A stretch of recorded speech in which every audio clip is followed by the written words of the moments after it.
All right, you see this truck right here? This is the Axial SCX10 to XJ. It's the ready to run. I love this truck. I've been running it ever since it was released. In fact, I've been running it so much, I haven't had time to upgrade it. Until now. My first upgrade is going to be the Robinson Racing lightweight output gear.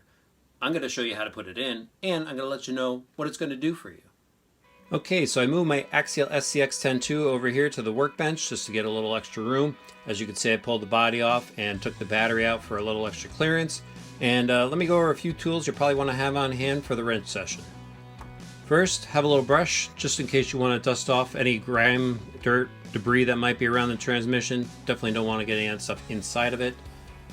You're also going to need a 5.5mm nut wrench, a pair of cutters just in case you want to get rid of the zip tie over here, although you can leave it in, and a set of Allen wrenches, metric. These are speed bits, and I'm going to use a power driver just to make my life easier and quicker and for things to go faster, but any old Allen wrench set will do. Alright, so to dig into the transmission, first I'm going to get rid of this zip tie that I mentioned before. Pop that off and unplug the connectors. This will make the transmission easier to pull out later once we've taken everything apart. Alright, next up we have to get rid of these screw pins here that hold the axles to the transmission output shaft. I'm going to use those speed bits I was showing you. This makes life nice and easy.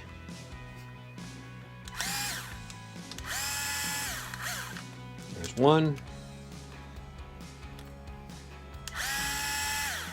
And there's two. And what you can do is just slide these axles out of place. And we're almost ready to pull the transmission out. Okay, now that we have the axles out of the way, it's time to just remove the 4 screws from the bottom that hold the transmission in.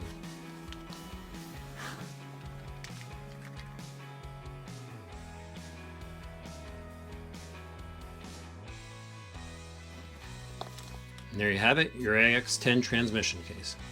Next, let's work on taking the transmission apart so we can get to that main output gear. Alright, this is where you're going to need the 5.5mm nut driver and the 2.5mm hex driver. Pull that out, set it aside, and the rest are simply held in to the motor plate.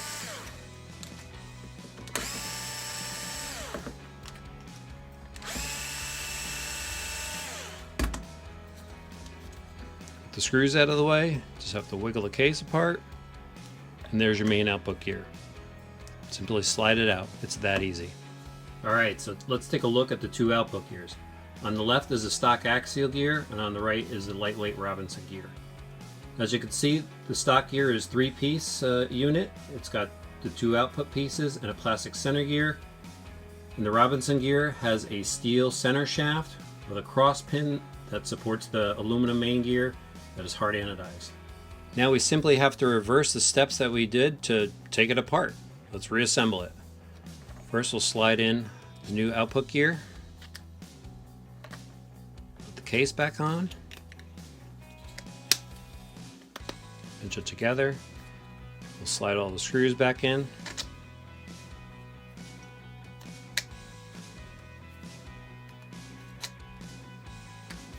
Tighten everything down.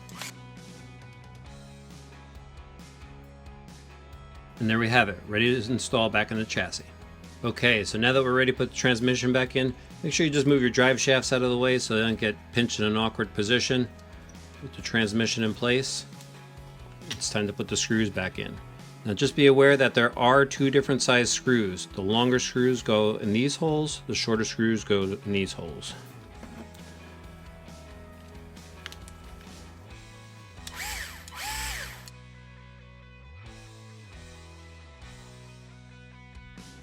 With the transmission back in, now we can install our center drive shafts.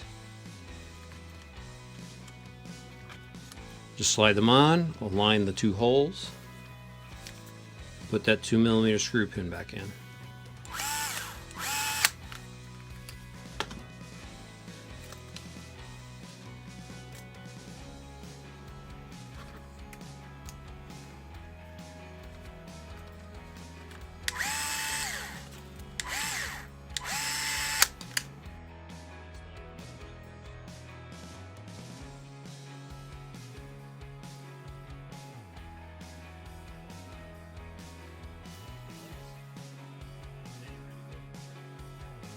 And just like that, we're all done.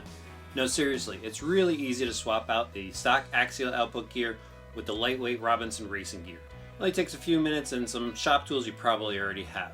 Now we've got a lightweight gear in there with a strong output shaft.